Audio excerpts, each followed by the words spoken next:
My brother cheated on his wife. I confronted him. He refused to tell her, so I did. My entire family turned their backs on me. We were always that family people envied. Matching outfits on holidays, family game nights, group chats with terrible memes. We weren't perfect, but we looked close enough, especially from the outside. My brother's the golden child, oldest, loudest. Always had something to say at dinner, and somehow it always made our parents laugh.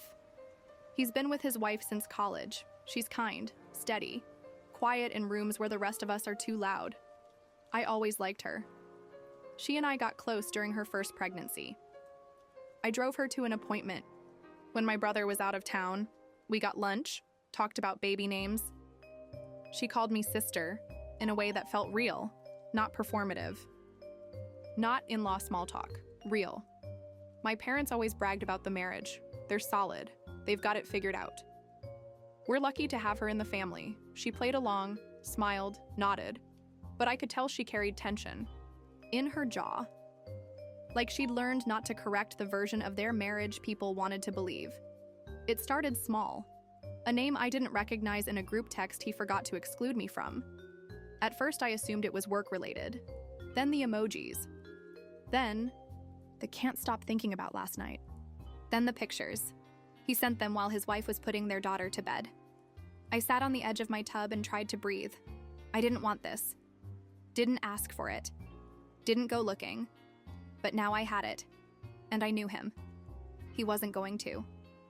Confess, I confronted him the next day. I said, I saw the texts. He didn't deny it, just said, it's complicated.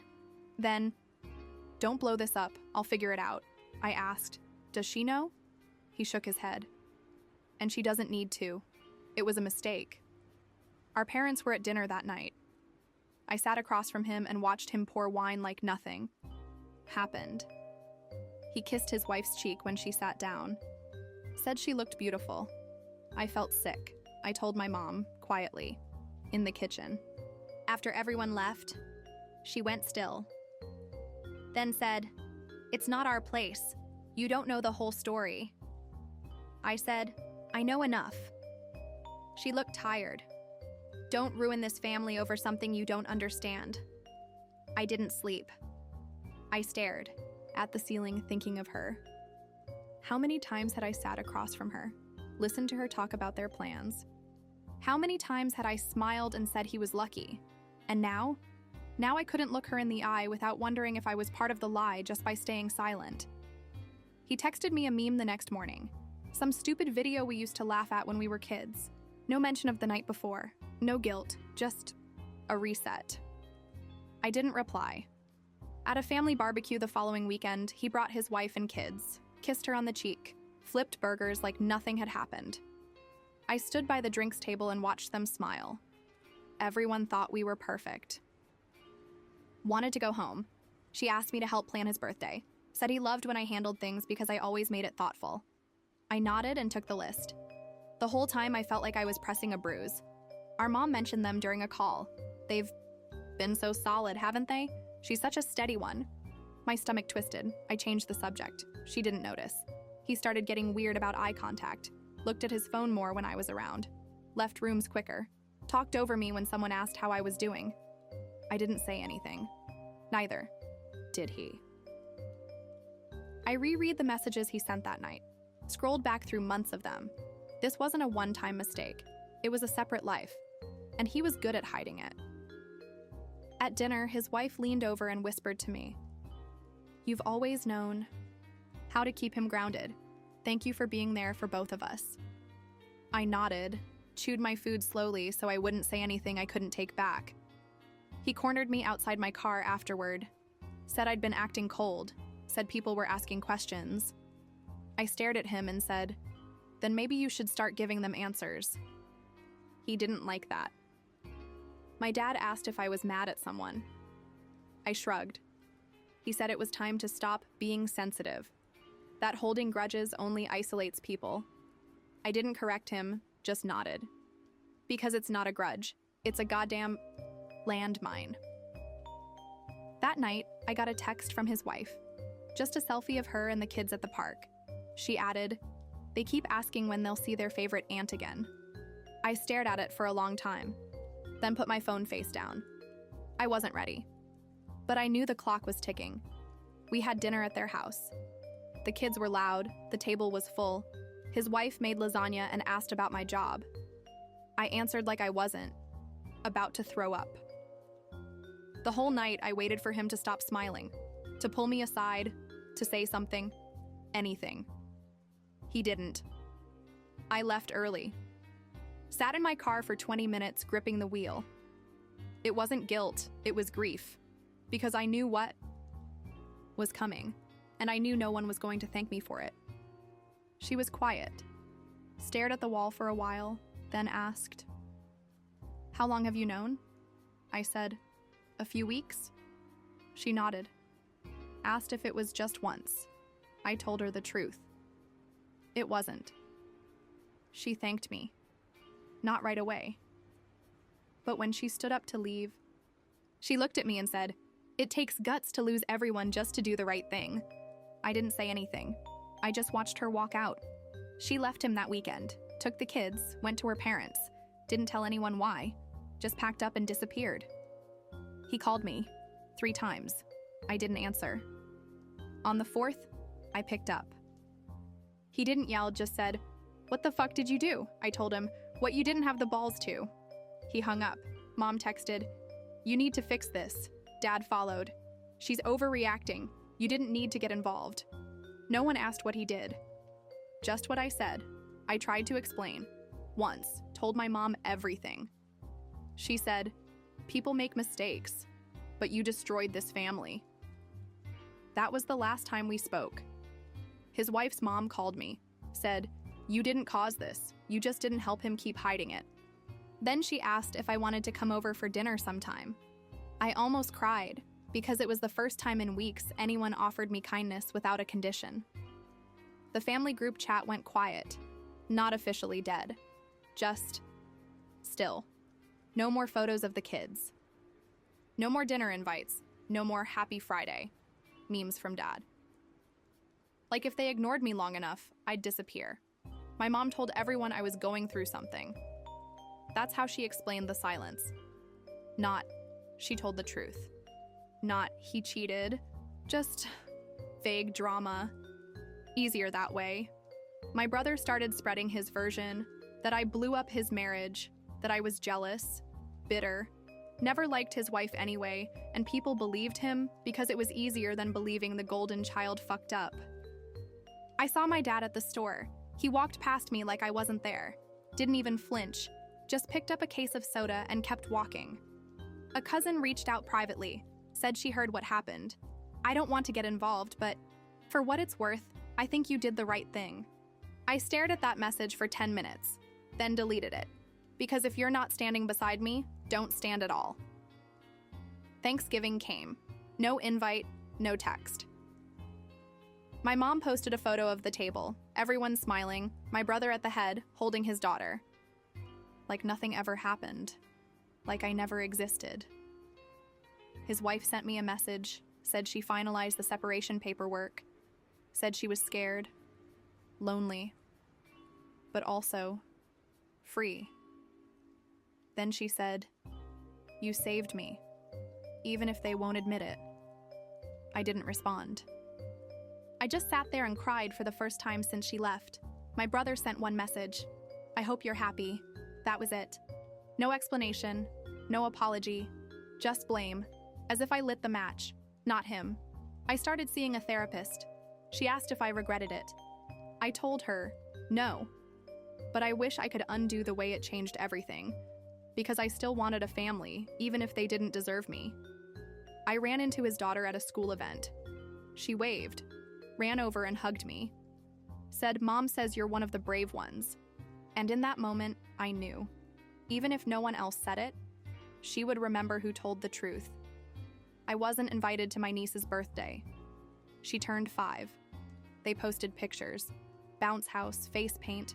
My brother holding her like he didn't lie to everyone he loved. I mailed her a present anyway. No note.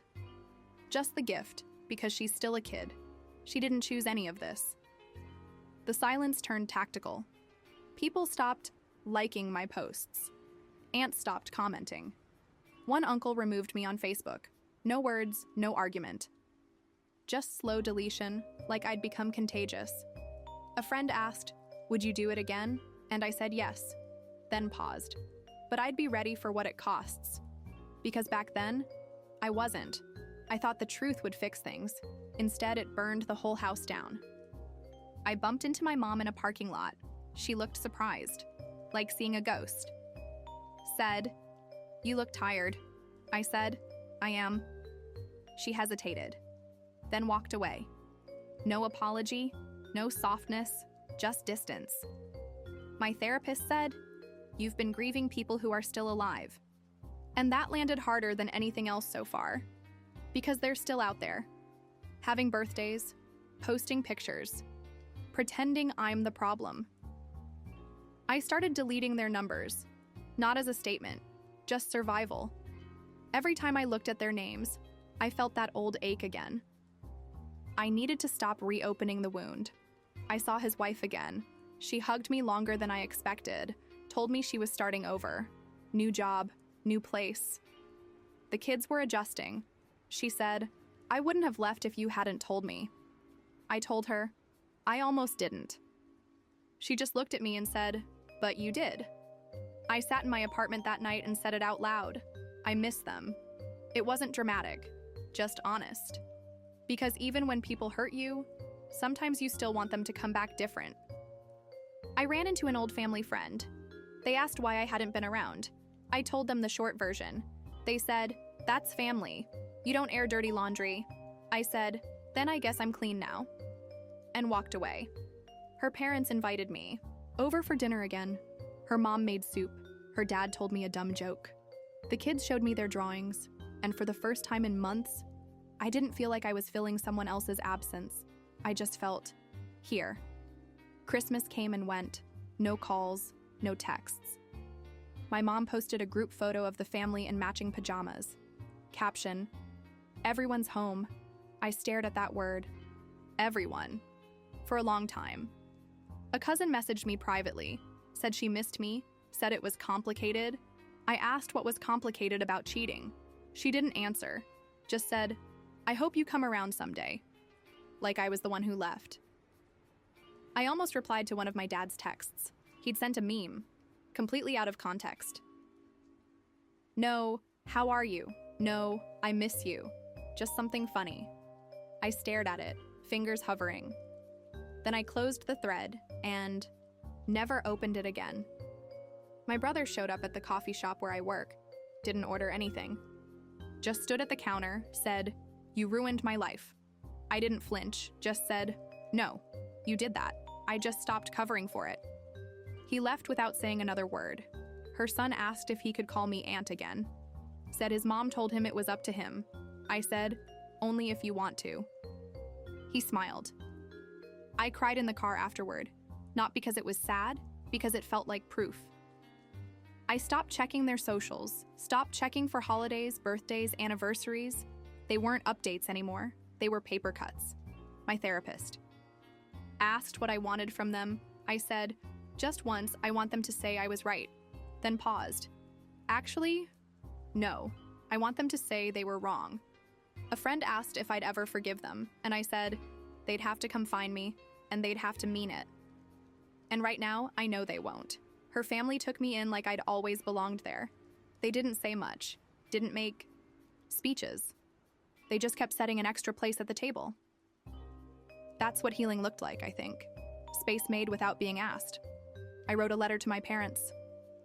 Never sent it, just said, "You lost a daughter trying to protect a son who never earned it." Then I folded it up, tucked it in the back of a drawer, and finally stopped waiting for a reply. I stopped saying, "I hope they reach out." Now I say, they know where I am, because they do, and they haven't. Her daughter drew a picture of me, labeled it, "My aunt, stick figure, big smile, no edits." It stayed on their fridge for months. My brother remarried a year later. Someone knew quickly. No invite, no heads up. My mom posted pictures like it was the first wedding, like nothing ever came before. People still talk, They don't say it to my face, but I hear it. She overreacted. Could have kept it private. Blood's thicker than water. They love that one. Make silence look noble. Sometimes I still dream about the before version of my family. Before the secret. Before the silence. Then I wake up and remember. That version only ever existed because I lied to myself. I saw my mom at the pharmacy. She looked older, tired. She glanced at me, then away. Didn't say a word, and I didn't chase her. Not this time. I told someone new the whole story. They didn't flinch. Didn't try to fix it, just said, "Sounds like you lost the wrong people." And that landed softer than I expected. Sometimes I still wonder what would have happened if I stayed quiet, if I'd just looked away. But I know what would have happened. She'd still be with a liar. The kids would still be watching a lie. And I'd still be waking up hating myself. Her parents started calling me family. Her mom said, "Some people are born into families, some show up and become them." And that stuck with me.